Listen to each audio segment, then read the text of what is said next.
ones, and welcome to another beautiful day at Sophia Kamau's kitchen. Today I'm going to show you one of my family favorite snack, and it is popcorn. And today I'm going to show you how to make caramel popcorn.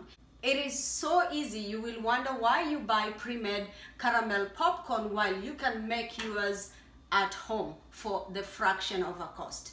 I have all ingredients aligned here, and let's go through them. I have the popcorn kernels, and you could use any brand you choose, and I will use a 1/3 cup.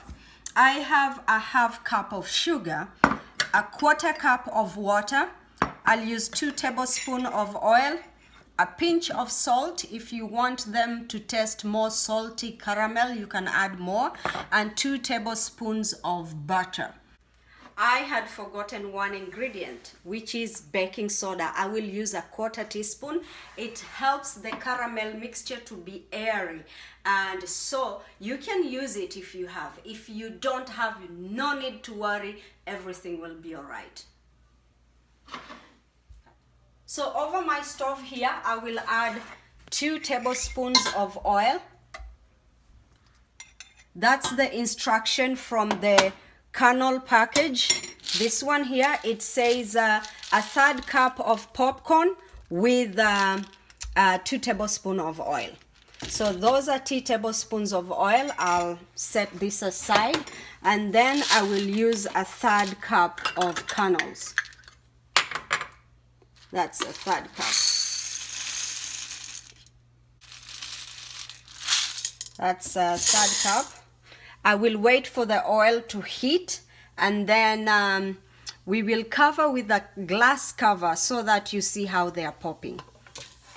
So I mix all this together, and I wait for the oil to heat up very hot, and soon it will start popping. But I don't want it to start popping before I cover it up. So we will look through the glass cover.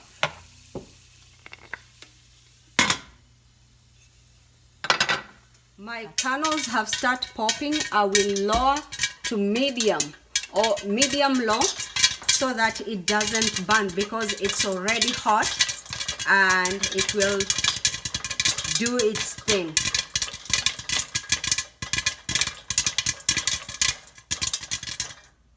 Within a minute, my 1/3 cup of popcorn has popped, and it stopped going like rapid rain. So pop, pop, pop, and now it's one at a time. I will shake so that whatever remaining kernels which are not popped will go to the bottom, and I think it's done within 1 minute.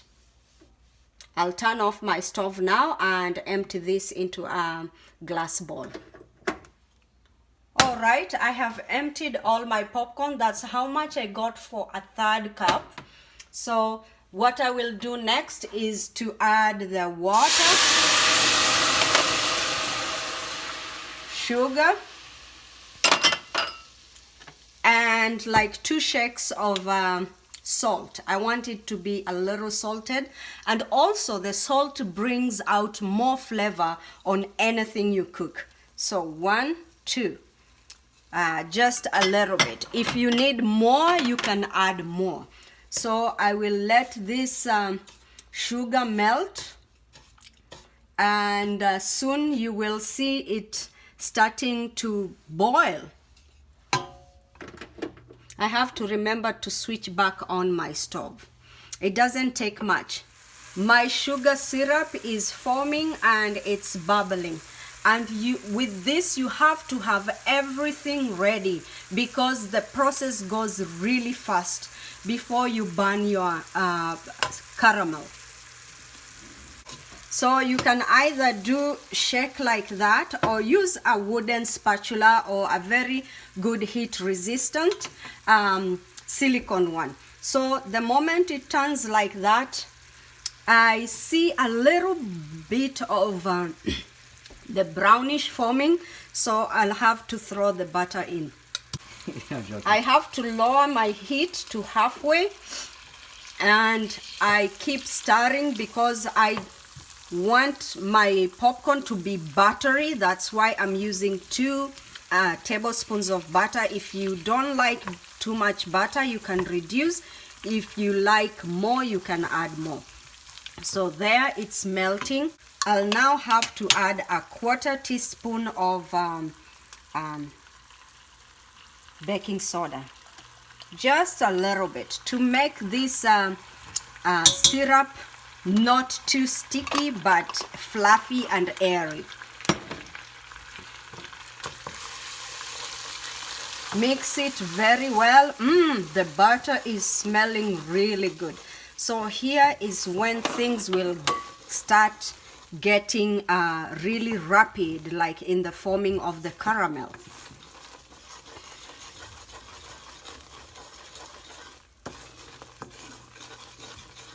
Be careful not to burn it, because when caramel burns, I realize it tastes bitter and it won't be too good. And if you have to reduce your heat on the stove, you can reduce even more.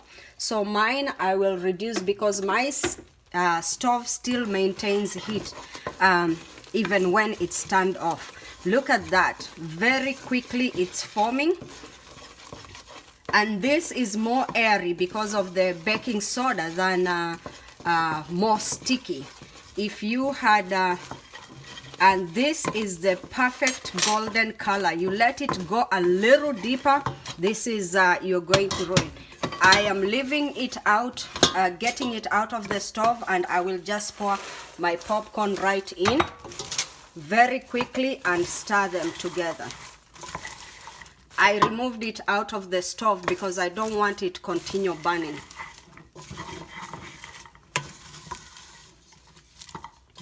My stove can get really hot at times. So this is how I'm gonna do. Keep mixing and mixing before it starts crystallizing. I'll continue doing this until it's all coated, and then we see how it looks. My caramel is all mixed and it crystallizes really fast. So I have to leave it there and let it cool. And again, it cools really, really fast. Welcome back. My popcorn is ready and I am ready to go and have some fun watching a movie, eating popcorn. So one thing, the way I like telling my viewers, so you understand everything, why certain things look the way they are. This popcorn, you might say it's not caramelly enough, but this is perfect. If you want more sugar, go ahead, add it. It won't ruin your recipe at all. This one looks picture perfect, but guess what? It's bitter because I burnt it yesterday when I was trying to make popcorn for the movie night. And I thought, I'm not gonna throw it away, I will show my audience. So it might look picture perfect, but it is burnt and it's bitter caramel. So there you go, perfect. I am ready to enjoy. Now you have seen step by step. It was really, really easy. Once you pop your kernels, it's like 1 minute when the oil is hot. And then you start mixing the other ingredients until finishing. It's like another 2 minutes. So it is really, really easy. I hope you'll give it a try and let me know how yours turn out. Remember to like, subscribe, and share. Until we meet you again in another episode. Bye.